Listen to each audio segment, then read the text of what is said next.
Guys, over the last couple weeks, we've been checking out different videos, and one of the ones we've been looking at is some Larry Bird videos. We looked at the mixtape, the highlights, we looked at the retirement video, and one of the other ones we looked at was this injury video and how much of a bad man the Birdman was. Now, this one is going to talk about his trash talking and how great of a talker he was.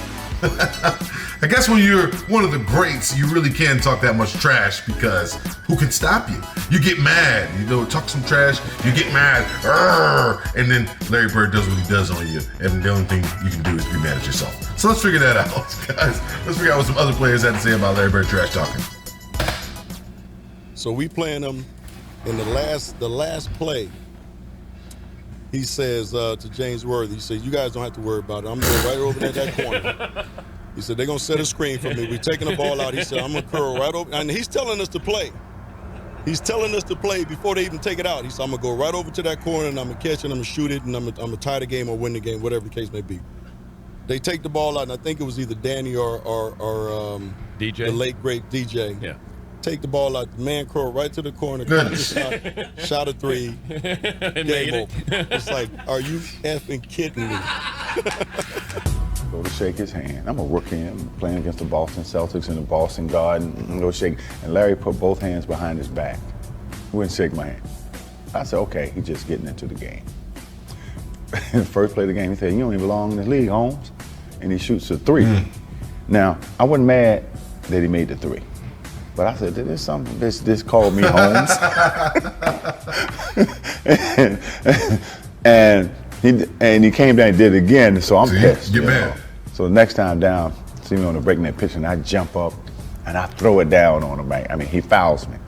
And he said, "Hey, Rook, I like you. You got heart." He said, "But I'm still getting 30 on your ass." I mean, that's who he was. But that was the only time he ever talked trash to me, because he respected me, because he knew that I was going to keep coming. That really taught me something, If you wasn't prepared to play against guys like that, you got embarrassed. I always tell this story about Larry Bird. I remember him, he was cursing under his breath. And I asked him, I said, "Larry, what's going on with you?" He says, "You guys are being disrespectful to me." And I says, "What are you talking about?" He says, "You guys are putting a white guy on me." That's disrespectful. Wait, who's the white guy you put on him? I can't remember who it was. I just started laughing. I had no comeback. But he says, "It's disrespectful when y'all put a white guy on me." And I'm sitting there like, I'm laughing in the middle of a game. Larry Bird told Robert Reedy the other day that he should have stayed in preaching.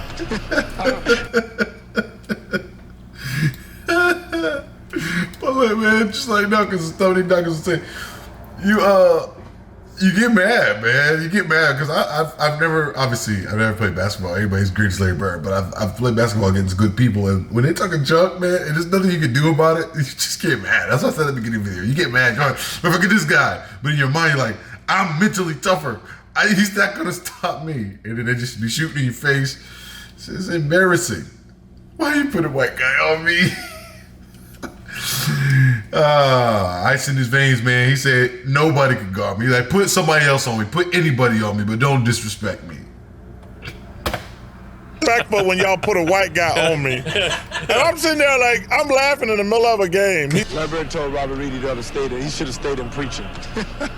That was funny. He had 50 points. And Larry Bird ain't never playing no great defense. He like sagging off a little bit. So he tell the guy, "You can't shoot, but I'm not worrying about guard you." I said, "Man, shoot it in the face, shoot it in the face."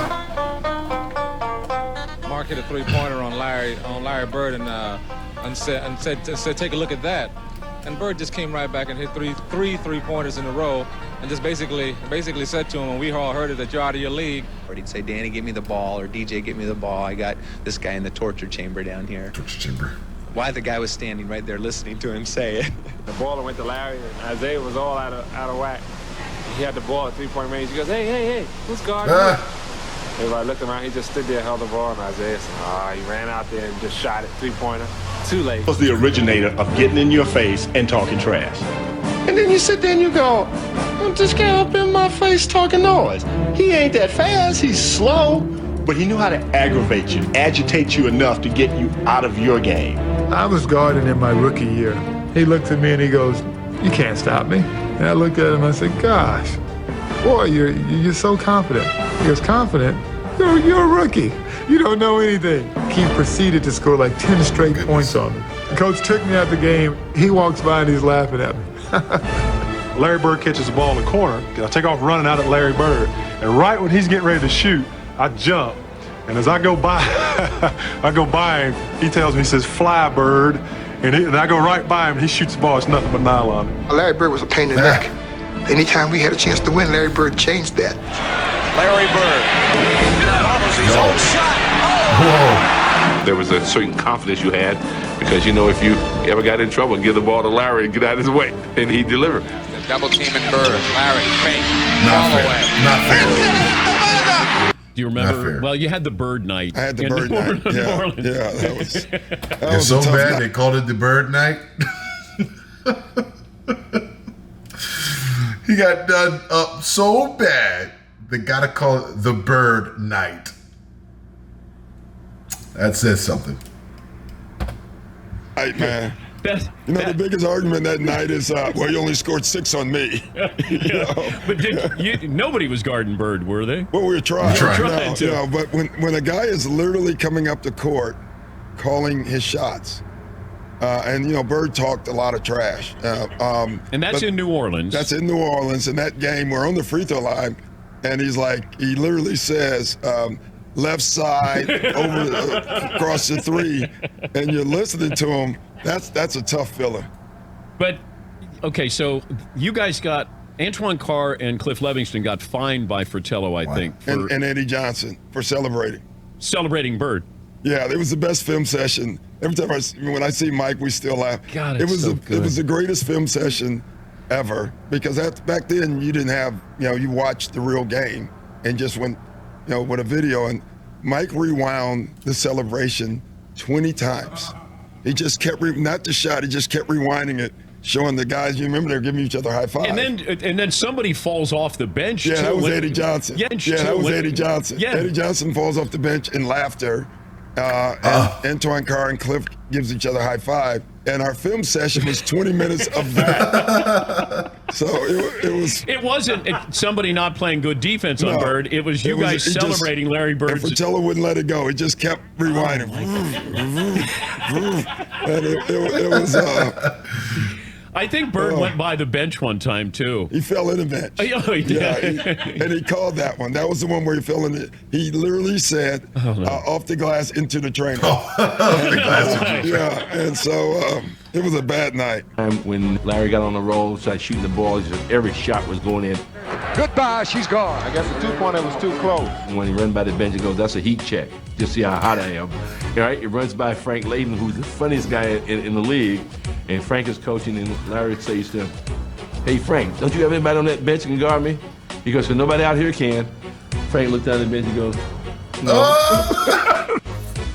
He'll look at you like... No confidence. No confidence in his team. Look, like, we got to shut this guy down. Look, one thing you got to know about any sport, you cannot let your opponent know that we have no one for you. We got no one for you. You can't say that. Because then he's going to be so confident. He blowing kisses at them and doing a heat check. Come on. You can't stop a guy like that. He's in your head. As soon as he starts calling the shots and making them, he's in your head already. And then in your mind, you're just like, get this guy. Get this guy. Forget him. Like, there's nothing you can do.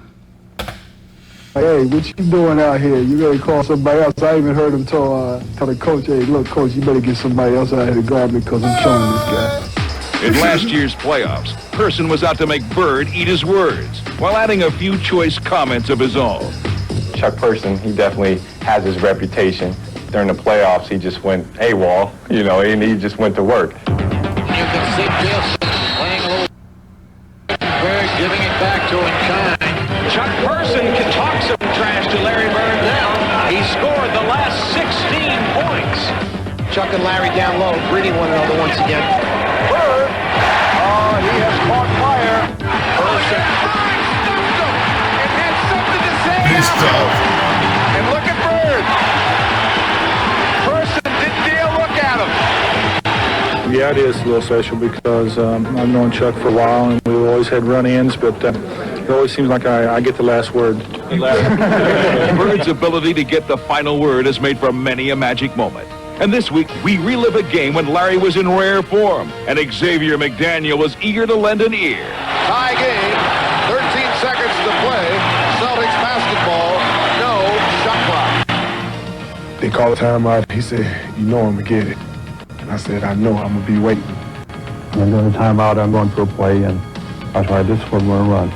All right, then as you get the ball, you go over here, and you pass to Kevin, then you go to the corner, and Robert, you come over. Then about that time, Larry steps in and says, Coach, why don't you just give me the ball and tell everybody to get out of the way? No, after the timeout, we walk back on the court, and Larry's going down to his position, so he tells Xavier, he says, I'm getting the ball. Yeah, he said, I'm going to get it right here. I'm going to shoot it right in your face. 10 seconds. 5, and Bird has the basketball. Disrespect. 2 seconds on the clock. And, you know, he was like, I didn't mean to leave 2 seconds on the clock. I walked back to the sideline like, damn. Larry Bird just phenomenal the way that he will contribute in the clutch time. Larry was complaining to the refs, and I was complaining to the refs, and the next time down the court, he got in my face. I was up 38-6. That's how I summarize it. The 84 Olympic team was playing an exhibition game against a bunch of pros, including Larry Bird, and they were in the warm-ups. And a ball bounced down from the college end of the court to the pro end. And Michael Jordan went down to chase it. The ball happened to be picked up by Larry Bird. And Michael went up a few feet away from Larry Bird and held out his hands. And Bird took the ball and fired it back down the court over Jordan's head, as if to say, you're not only not getting this ball, I don't give a damn who you are. Larry Bird knows exactly who this guy is and what's going to happen in the next few years. And he wants to get every edge he can get right now. I got a pulled hamstring, so I'm not playing tonight. He walks down to me. Man, I'm sorry you're not playing. But he said, I'm going to tell you what. Since you're here, I'm going to put a show on for you. So you just sit back and watch, okay? And I'm like, man, get out of my face, man. I want to hear that. You know, that's Celtics and the Lakers. Every time he hit one, he look at me. I remember we were playing Washington in Washington one night, and Larry just hit what would have been the game-winning shot, but KC called timeout. It won't count. It does not count. Boston had called a timeout. Larry came back to the bench, and he was a little upset. He looks at the bench and says, hey guys, when I come back after timeout, I'm going to go right to the same spot, and I'm going to kick it in. He told Washington, I'm going to get the ball. 2 seconds left. The Bullets by 1. Ames to Bird. He gets a good shot in the Celtics winner. Boy, this is something else. Incredible. And Bird wins it at the buzzer. It's one thing to be cocky and confident and talk trash. It's another thing to do it and be really good, because that's when it's irritating. A lot of people talk trash when they're playing sports. A lot of people talk trash when they're doing anything. But sometimes you can actually get the edge on those people, you know what I mean? You can actually get the edge on those people, and their trash talking goes to waste, really. But if you can call your shots, tell people where you're gonna be, make the shots, win the game after you said you were going to, that's when it's infuriating. Especially when you win the game and it's over, and now there's really nothing you can do about it because the game is over.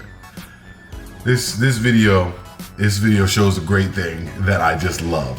I love the confidence, the ice in the veins of Larry Bird.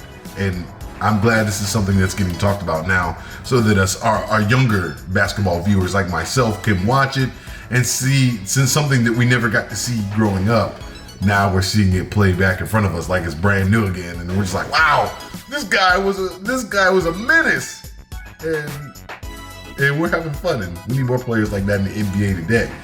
Although you don't want to cross Ja Morant, Larry Bird, because he's crazy. No, I'm just kidding. Stop. Anyway, guys, don't forget to like the video. Don't forget to subscribe, man. I'll see you next time.